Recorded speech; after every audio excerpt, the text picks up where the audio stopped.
I'll go back to like my work with Nicole. Like one of the biggest things that we were able to like really accomplish is like get her credit for the Out West challenge, because like TikTok was just designed in a way at that point, and I don't know about now. I think they've improved it a little bit because they're supporting Black creators a lot more. They're actively after really niggas, but niggas had to yell for that. You had to fight for that. And I was one of them. I was just like, bro.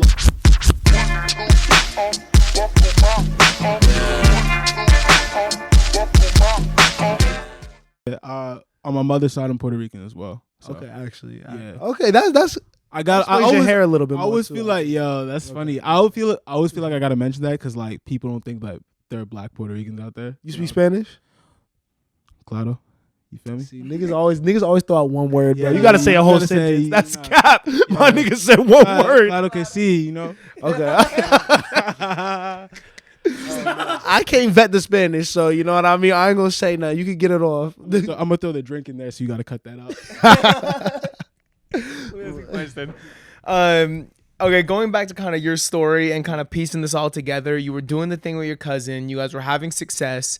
How did you transition from that to like a stable role, like in the music industry? Like, what came next?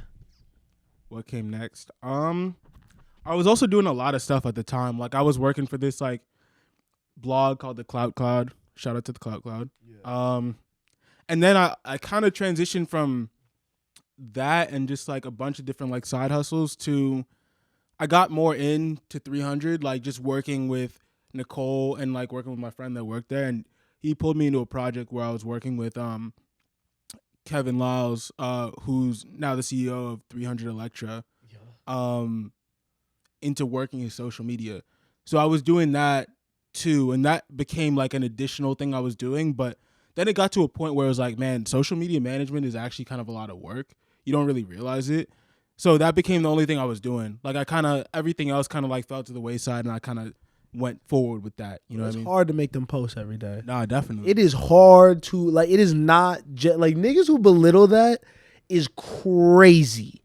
It is really, really hard. Like, you know what I mean? Shout out Spencer, you know what I mean? He be running the Instagram, you know what I mean? You see the shit, you know what I mean? Shout the nigga out in the comments or whatever, you know what I mean? Like that shit, post it on your story. Right. But that shit is like, no, it's no play. And it's like, you got to be on a schedule. You got to find the most, like, the best time to optimize it. You know what I mean? When to post. Like, I don't know. It's, shout out y'all, man. I could never.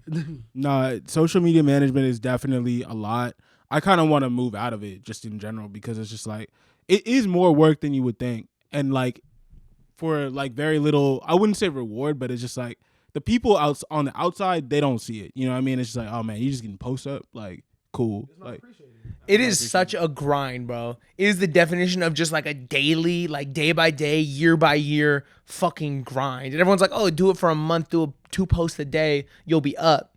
We did 2 posts for a year, bro. 2 posts for 2, and like given like the sauce wasn't there yet. We didn't know how to post yet, but like that shit is a lot of work. One of the biggest things that I feel like people don't realize too is like, it's like getting the posts up, but you're also creating content. And then you have to stay in tune with what's going on in the world and like everything. Like I usually, even now, I like wake up and like watch the news, go on Twitter, see what's trending in like usually just music, but I also try and like keep up with sports and like other things too, just because like there could be something trending that you could use and spin to your own advantage to like get a couple more followers. You feel me? And you have to like continue to build that base. You have to see everything from all angles, bro. It's a talent. It's a talent. You gotta have your finger on the pulse. You gotta understand the culture.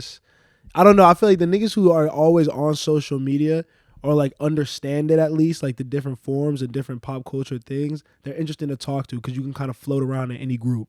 You can have a little bit to say about anything. I don't know. It's very, very interesting. Yeah. So I was doing that for Kev for, you know, I guess like 2 years, honestly.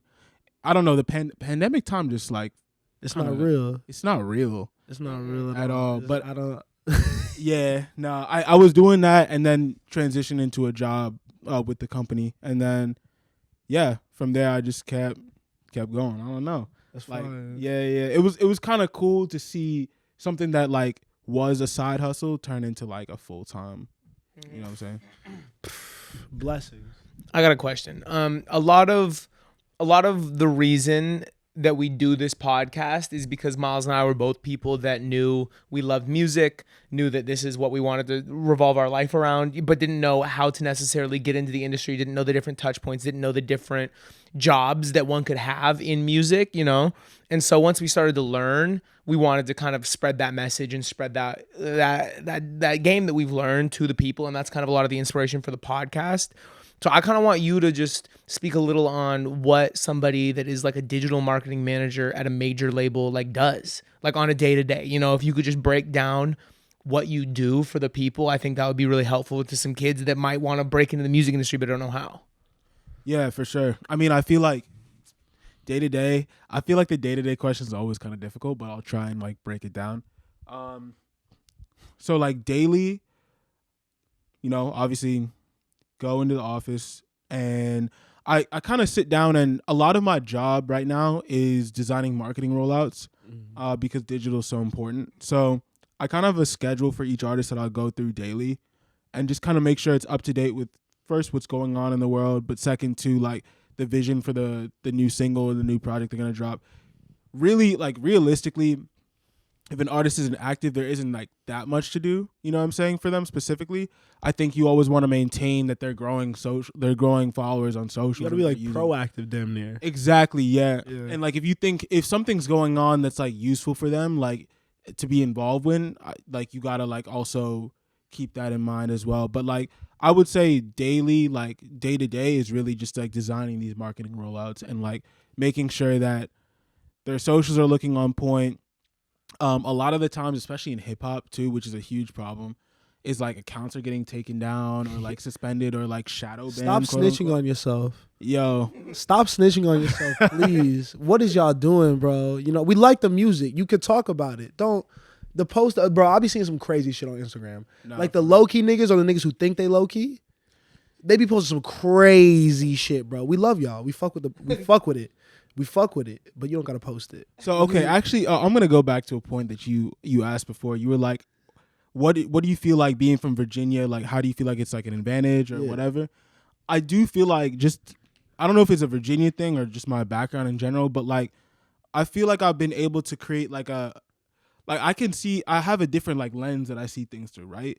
Because like a lot of artists, you know what I'm saying, like will get in trouble on like Instagram for just posting like wild stuff, and like, if we're being real and you look on the back end of what they posted or what they got suspended for, like it's like stuff that's like, you know what I'm saying, without the correct cultural context, like maybe looks bad, but like in reality is not really that bad.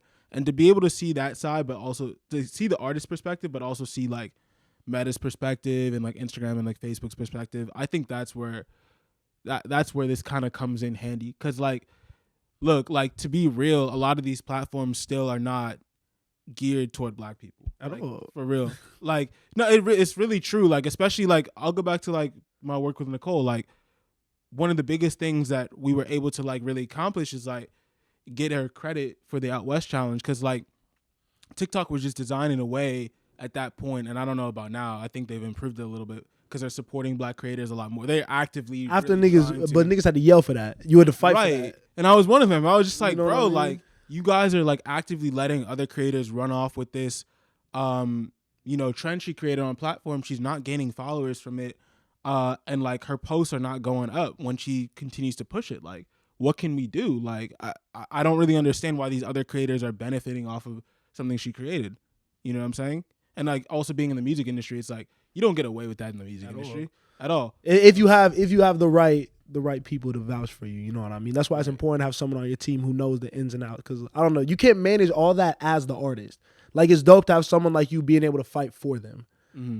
That is necessary. Right. So like going back to like, I guess artists, like a lot of artists, like especially like just up and coming in hip hop, like they're just posting like, you know, it's just Instagram for them. They're just posting kind of like some wild shit once in a while. You know what I'm saying? Like, obviously we don't got to get too far into it, but sometimes like the posts and like the language that they're using is really just, it's not so crazy that they should be getting their account suspended or shadow banned, but it is like without the right like context, like it doesn't really, like I could see why it would get suspended on platforms. So I think like also being able to communicate with these platforms like, yo, like you guys are suspending this guy for talking about some stuff that like he really just like this is just part of his daily life. You feel me? Like He's not endorsing it, you know. Yeah, exactly. He's not telling people go out and do this. This is how it's. I don't know. It's not as dangerous as people may think, which is Right. what it's out. And it's like I don't know. I think the focus should be more on, instead of punishing them, maybe teaching them how to better monetize it. Like, oh, like maybe we can get you a better brand deal if like da da da da. I don't know. Make it make sense. These niggas just like to punish people. Right. The funniest part is like when like an artist is like in the strip club or something and they're like posting that and they get suspended for that. It's like, bro, like I mean, I understand where you're coming from. Like we won't do it again, but you're really gonna suspend an account for this guy having Some fun. ass, yeah. Like, yeah. I mean, Yo, shout out to Janelle Monáe, right? I was finna say, oh god, you know what I mean. I love my girlfriend, you know what I mean. Shout out her. But speaking about someone who speaks for the strippers, we got some Summer Walker music. Oh, You know what I'm saying? we sit back for this. Summer Walker.